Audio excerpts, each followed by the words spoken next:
Assalamualaikum warahmatullahi wabarakatuh. Halo adik-adik semuanya, bertemu lagi dengan Kak Gita. Nah, kali ini kita akan belajar bersama lagi. Yeay.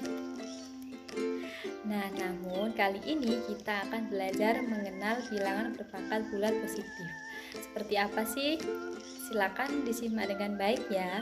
Mari kita mulai.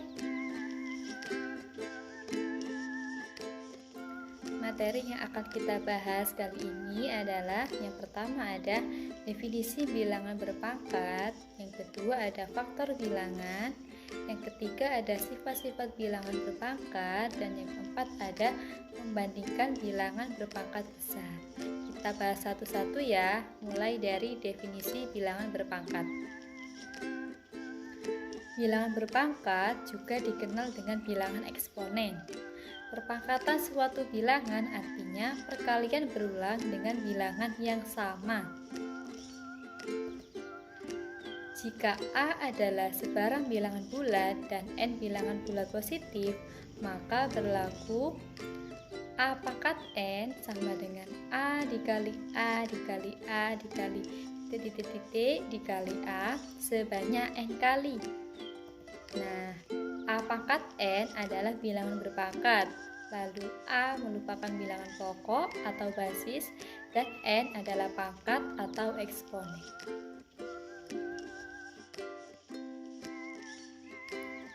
Berikut ini ada contoh beberapa bilangan desimal yang dinyatakan dalam bilangan berpangkat bulat positif. Nih, ada bilangan desimal 59.049. Nah, bilangan berpangkatnya adalah 3 pangkat 10. 3 pangkat 10 ini sama dengan 3 dikali 3 dikali 3 dikali 3 dikali 3 sebanyak 10 kali. Maka hasilnya adalah 59.049. Lalu yang kedua ada bilangan desimal 1 juta. Bilangan berpangkatnya adalah 10 pangkat 6. 10 pangkat 6 ini sama dengan 10 dikali 10 dikali 10 dikali 10 dikali 10 dikali 10. Maka hasilnya adalah 1 juta. Yang terakhir ada bilangan desimal 8 juta. Bilangan berpangkatnya adalah 8 dikali 10 pangkat 6.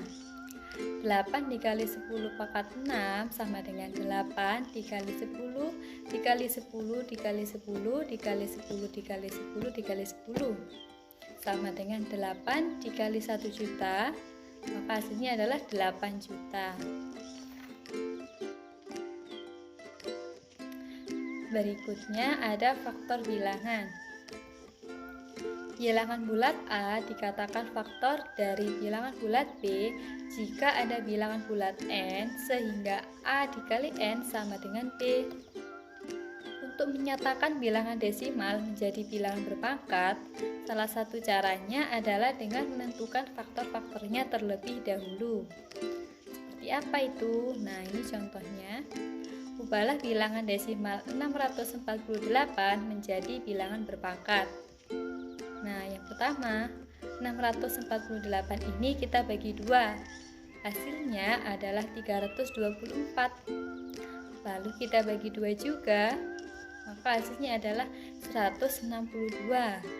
162 ini kita bagi 2 lagi, hasilnya adalah 81. Lalu 81 kan tidak bisa dibagi 2, jadi kita bagi 3, hasilnya adalah 27. 27 dibagi 3 hasilnya adalah 9. 9 dibagi 3 hasilnya adalah 3. Lalu 3 dibagi 3 hasilnya adalah 1. Sehingga 648 sama dengan 2 dikali 2 dikali 2 dikali 3 dikali 3 dikali 3 dikali 3 atau sama dengan 2 pangkat 3 dikali 3 pangkat 4. Nah, karena tadi dibagi 2 sebanyak 3 kali, lalu dibagi 3 sebanyak 4 kali, maka hasilnya adalah 2 pangkat 3 dikali 3 pangkat 4. Berikutnya yaitu sifat-sifat bilangan berpangkat. Yang pertama ada sifat perkalian, lalu ada sifat pembagian, ada sifat perpangkatan, lalu ada sifat perpangkatan pada perkalian, dan ada sifat perpangkatan pada pembagian. Mari kita bahas satu persatu ya, mulai dari sifat perkalian. Nah, bentuk umum sifat perkalian adalah A pangkat M dikali A pangkat M sama dengan A pangkat M ditambah N. Jadi, jika ada bilangan berpangkat, kemudian dikalikan, maka pangkatnya dijumlah. Untuk contohnya, 3 pangkat 4 dikali 3 pangkat 2 sama dengan 3 pangkat 4 ditambah 2. Nah, pangkatnya kan dijumlah, hasilnya adalah 3 pangkat 6. 3 pangkat 6 ini hasilnya adalah 729. Berikutnya ada sifat pembagian. Untuk umumnya adalah A pangkat M dibagi A pangkat N sama dengan A pangkat M dikurangi N. Jadi jika ada bilangan berpangkat dan dibagi, maka pangkatnya dikurangi.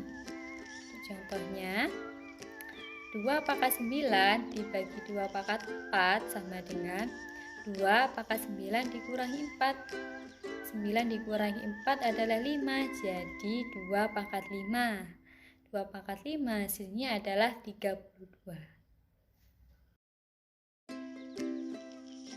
Kemudian sifat perpangkatan. Bentuk umum dari sifat perpangkatan adalah A pangkat M di pangkat N sama dengan A pangkat M dikali N. Jadi jika ada bilangan berpangkat kemudian dipangkatkan lagi, maka pangkatnya dikalikan. Sebagai contoh, ada 3 pangkat 3 di pangkat 2 sama dengan 3 pangkat 3 dikali 2. Hasilnya adalah 3 pangkat 6. 3 pangkat 6 adalah 729.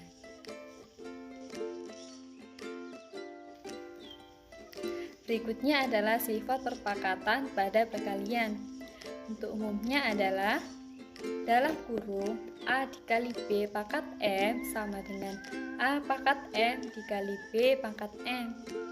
Untuk contohnya, dalam kurung 2 dikali 5 pangkat 2 sama dengan 2 pangkat 2 dikali 5 pangkat 2. 2 pangkat 2 adalah 4 dan 5 pangkat 2 adalah 25.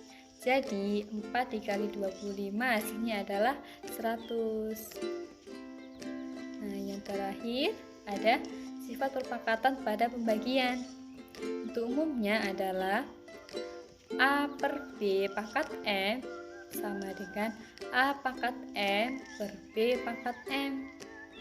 Untuk contohnya, 3 per 4 pangkat 3, maka hasilnya adalah 3 pangkat 3 per 4 pangkat 3. 3 pangkat 3 adalah 27 dan 4 pangkat 3 adalah 64. Jadi hasilnya adalah 27 per 64. Bisa dipahami ya adik-adik? Nah, sekarang kita lanjut ke membandingkan bilangan berpangkat besar. Untuk membandingkan bilangan berpangkat, kita harus menghitungnya terlebih dahulu atau mengubahnya dalam bentuk desimal. Nah, sebagai contoh nih, untuk soal yang pertama, manakah yang lebih besar antara 4 pangkat 5 dengan 5 pangkat 4? Lalu yang kedua, manakah yang lebih besar antara 6 pangkat 6 dengan 7 pangkat 5?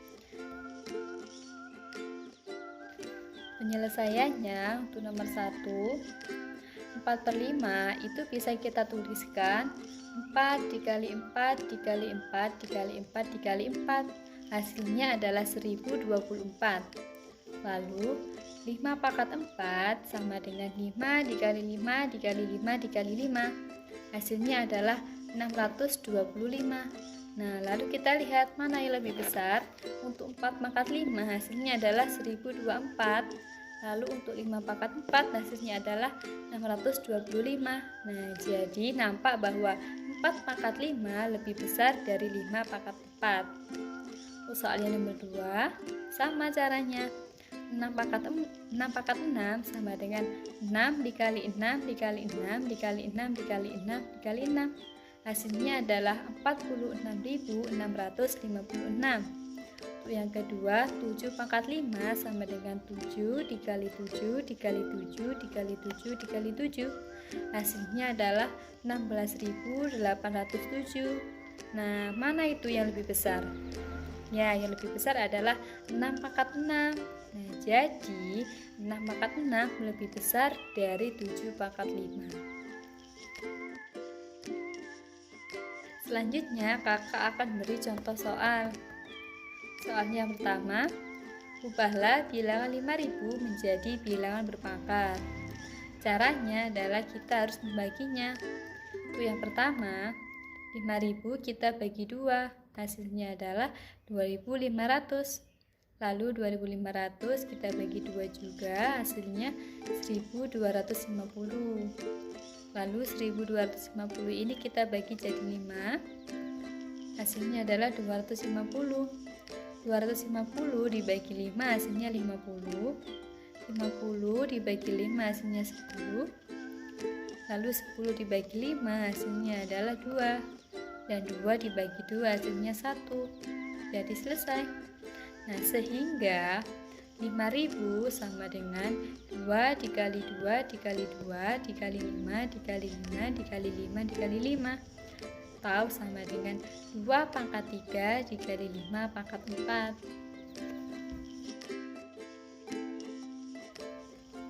Selanjutnya, untuk contoh soal yang kedua, dengan menggunakan tanda kurang dari, lebih dari, atau sama dengan, nyatakan perbandingan masing-masing bilangan berikut.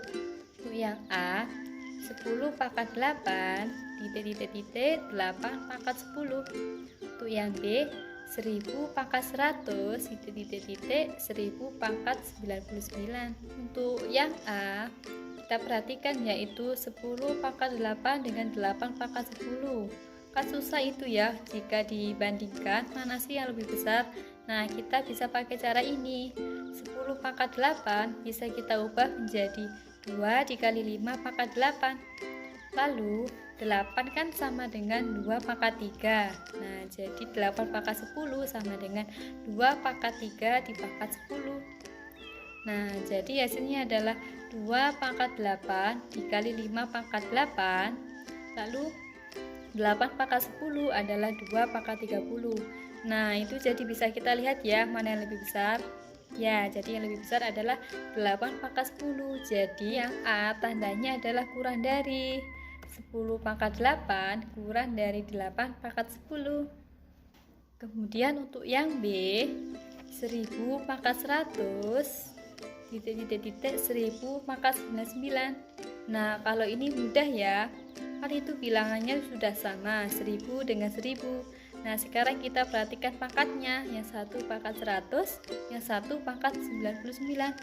Sudah pastilah yang lebih besar adalah yang pangkat 100. Nah, sehingga 1000 pangkat 100 lebih besar dari 1000 pangkat 99. Bagaimana adik-adik? Bisa dipahami ya? Nah, jadi kali ini kita sudah belajar mengenai pengertian bilangan berpangkat, lalu faktor bilangan, jenis-jenis bilangan berpangkat, dan juga membandingkan bilangan berpangkat besar. Sehingga selesai sudah pembelajaran kita hari ini. Dan semoga apa yang kakak sampaikan mudah dipahami dan juga bermanfaat. Yang terakhir, pesan untuk adik-adik, jangan lupa selalu patuhi protokol kesehatan ya, dan juga taati 5M. Apa saja sih 5M? Ya, yang pertama ada mencuci tangan, lalu menggunakan masker, menjaga jarak, menjauhi kerumunan, dan mengurangi mobilitas. Tetap semangat dan jaga kesehatan ya adik-adik. Kakak akhiri, wassalamualaikum warahmatullahi wabarakatuh. Bye-bye.